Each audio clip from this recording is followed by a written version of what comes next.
Adding bots to your Twitch chat is very easy. Today I'm going to show you how to do it. First, open your web browser and search for Nightbot. Click to open its official website. Once you're in the Nightbot site, click to login, and then choose to log in with your Twitch account.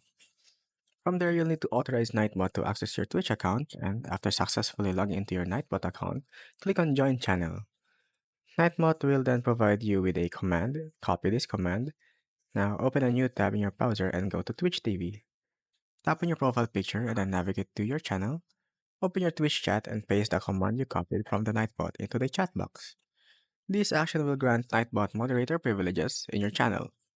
Next, go to your Nightbot dashboard, click on Commands, then go into Defaults. Here you can see all the default commands that Nightbot offers. To demonstrate how a command works, return to your Twitch chat and type Nightbot command. To demonstrate how a command works, return to your Twitch chat and type a Nightbot command. Nightbot will then provide you with a link where you find a list of all available commands for your channel.